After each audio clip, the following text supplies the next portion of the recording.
Today, we are going to look at the political landscape of Tudor Ireland in the 1590s. It's full of men writing letters, plotting strategies, and accusing each other of treachery.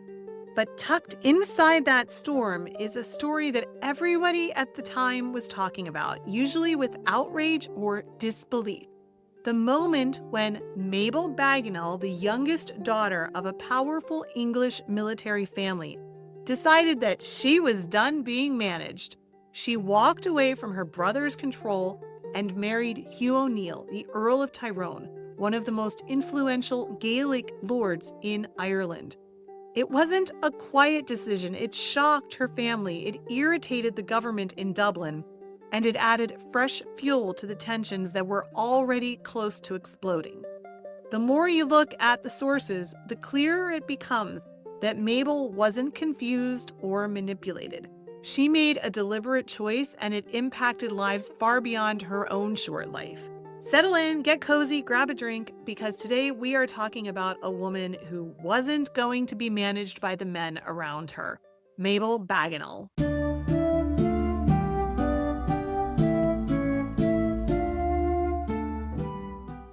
Hey friend, welcome back to the YouTube channel for the Renaissance English History Podcast. I am your host, Heather, and I am, as always, just delighted that you are here with me on a very rainy, snowy, icky day to talk about a woman that I think is pretty awesome. Let's get into it. If you were to list the women in Tudor Ireland who upended politics simply by following their own judgment and their own heart, Mabel Bagenal would be really right up there at the top. She was born into one of the most staunchly English families in Ireland. The Bagenals weren't just settlers, they were military administrators, Protestant loyalists, and deeply invested in building an English-controlled Ulster. Her father, Sir Nicholas Bagenal, served as Marshal of the Army in Ireland and carved out a powerful base around Newry. The household that Mabel grew up in was structured, disciplined, and absolutely certain of its place in the Tudor world. Her older brother, Sir Henry, inherited the role of family patriarch after their father's death, and he ruled the household with the same rigid outlook.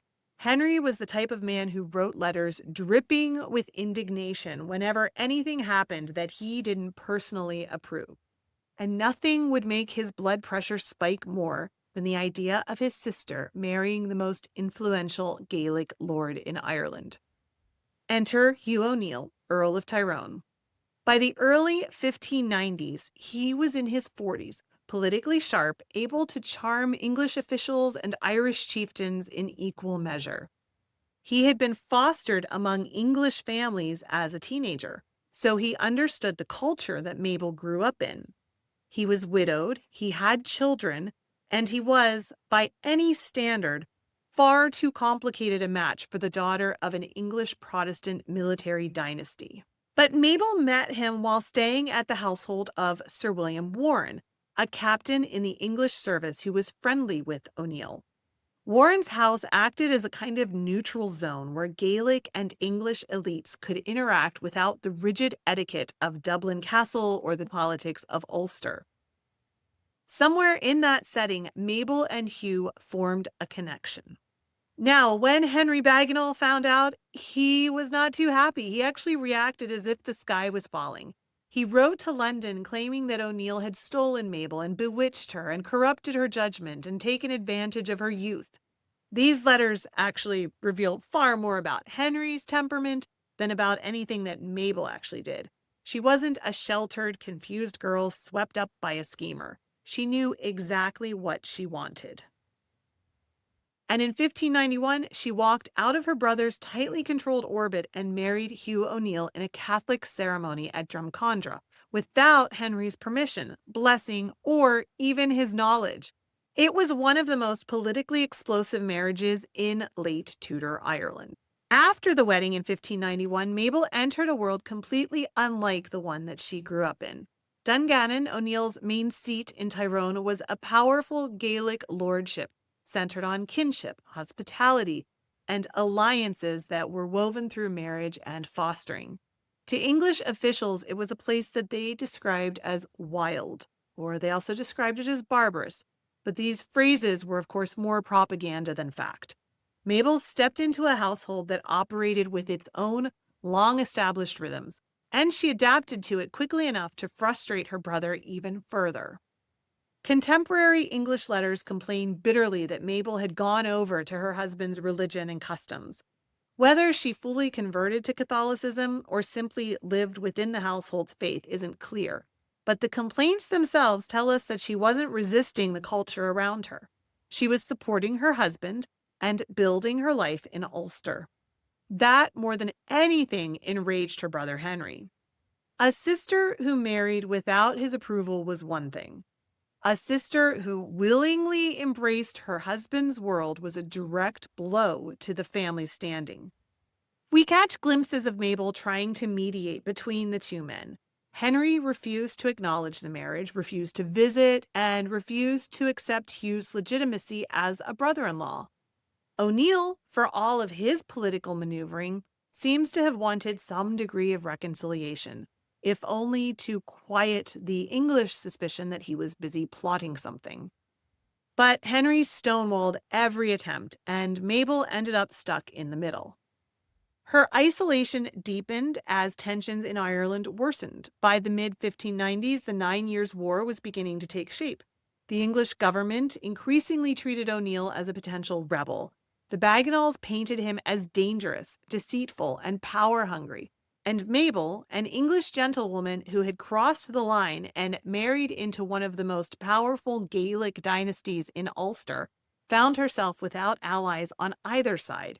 Her family wouldn't speak to her, and the English administration used her marriage as one more piece of evidence that O'Neill could not be trusted. Now, Mabel herself tragically died in 1595, only a few years after the marriage. Contemporary records say that she fell into a melancholy, and that was a period term that covered everything from stress-related illnesses to depression.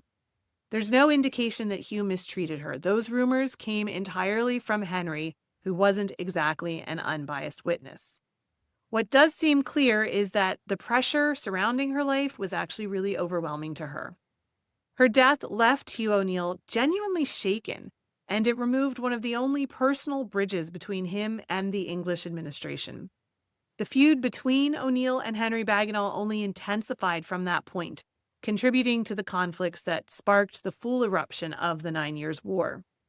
Mabel's short life didn't change the outcome, but her defiance, choosing her own path in a world that was determined to arrange it for her, left a mark on the politics of her time. So there we go, a little bit about Hugh O'Neill's wife, Mabel, and how she dared to do things her way. We will leave it there, my friend. I hope you enjoyed this. If you did, please go ahead and hit that like button. It helps to feed the algorithm and get our content to more people. And I hope that if I don't already have it, I earned your subscription to my channel where I put out content like this on the regular.